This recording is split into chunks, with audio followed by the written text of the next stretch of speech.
अस्सलाम वालेकुम guys, welcome back to another video.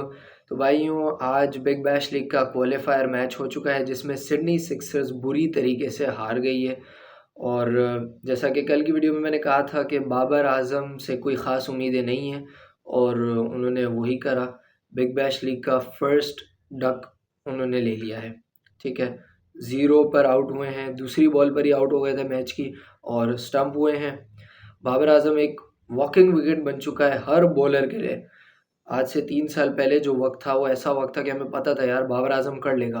Bowlers के लिए चैलेंजिंग होगा इसको आउट करना है, लेकिन अब हर चलता फिरता बॉलर, हर मतलब आप देखो ना कि बिग बैश लीग में जो मैचेस, शुरू के 7 मैचेस जो बाबर ने खेले उसमें तो ऑस्ट्रेलियन टीम के प्लेयर्स थे ही नहीं मेन वाले, वो तो एशेज में बिजी थे।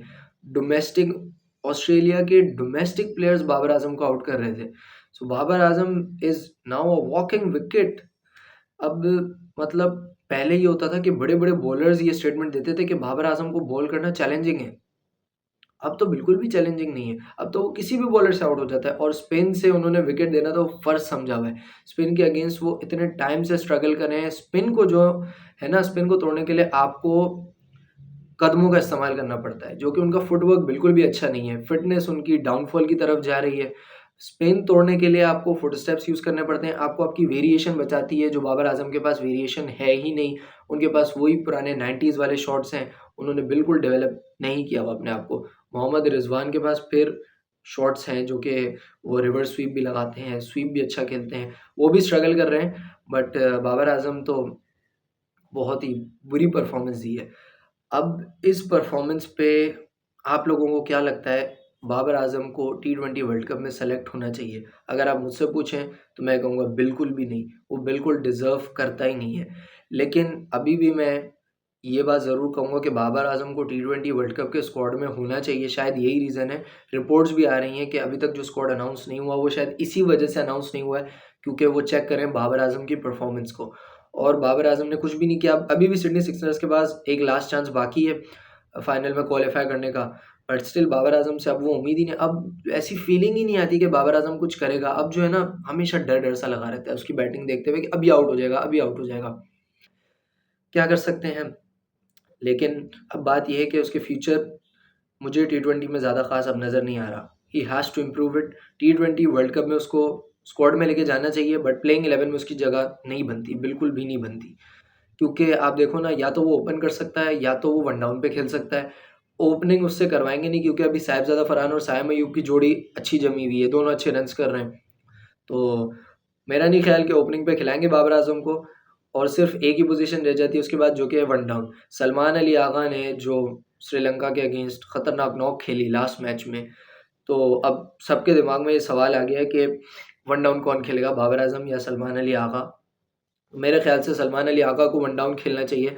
बाबर आज़म को फ़िलहाल लेके जाना चाहिए, कैरी करें उसको वर्ल्ड कप के स्क्वाड में, लेकिन उसको अभी प्लेइंग 11 में मेरा नहीं ख़्याल उसकी जगह बनती है।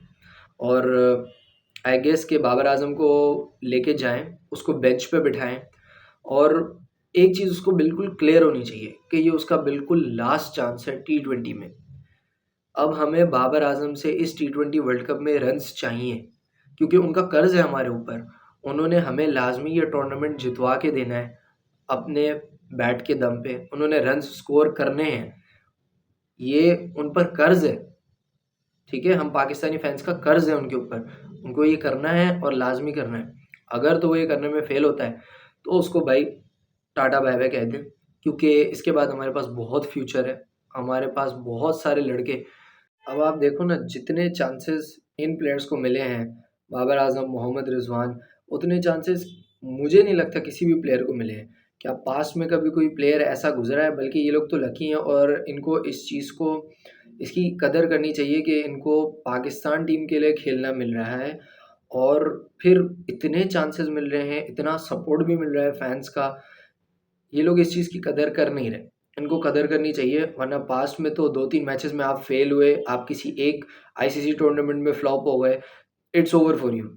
बाबर आज़म ने कितने आईसीसी इवेंट्स खेले हैं, चैंपियंस ट्रॉफी उसने खेली है, उसमें वो सक्सेसफुल रहा था। 2019 का वर्ल्ड कप, उसमें वो सक्सेसफुल रहा था। 2 ईयर टूर्नामेंट्स हो गए, उसके बाद 2021 का वर्ल्ड कप, वो तो यार पाकिस्तान डिज़र्व करता था। 3 हो गए ऐसे टूर्नामेंट्स। इसके अलावा 2022 का वर्ल्ड कप, उसमें बाबर आजम की परफॉर्मेंस पैथेटिक परफॉर्मेंस थी। खाली एक न्यूजीलैंड के मैच में उसने थोड़ा अच्छा सा खेला था, वरना ओवरऑल वैसे तो मैं ऑनेस्टली कहूँ टीम भी डिजर्व नहीं करती थी फाइनल खेलना। वो कुदरत का निज़ाम था तो पहुंच गए फाइनल में। सबको पता है कैसे पहुंचे फाइनल में, जिम्बाब्वे से भी हार गए थे, इंडिया से भी हार गए थे। और इसके अलावा फिर 2023 वर्ल्ड कप बुरी तरीके से फेल हुए थे। बाबर आजम की उसमें परफॉर्मेंसेस थी, लेकिन बस एवरेज कहूँगा मैं। वर्ल्ड कप बहुत अच्छा वर्ल्ड कप नहीं गया था उसका, एवरेज था। इसके अलावा 2024 वर्ल्ड कप में तो बहुत ही बुरी तरीके से एक्सपोज हुआ है वो। फिर वो T20 टीम से बाहर हुआ। माइक हेसन उनके कोच ने कहा था कि वो बिग बैश लीग की परफॉर्मेंस को देखकर उसको टीम में लाएंगे ना, अगर परफॉर्म किया तो। लेकिन वो किसी भी परफॉर्मेंस की बेस पे नहीं आया, कुछ भी नहीं किया। पाकिस्तान में प्लेयर्स जाते हैं और without any performance, without following the process, जब मूड हो वापस डाल देते हैं। 10 महीने टीम से बाहर रहा, वापस आ गया T20 में। किस बेस पे आया किसी को भी नहीं पता। बस वो आ गया और स्ट्रगल कर रहा है अभी भी। तो बस यही है कि उसको जो है अब ये लास्ट मौका मिलना चाहिए वर्ल्ड कप का, और क्लियर कर देना चाहिए कि भाई ये आपका आखिरी चांस है। करना है तो इसमें करो, वरना अल्लाह हाफिज़।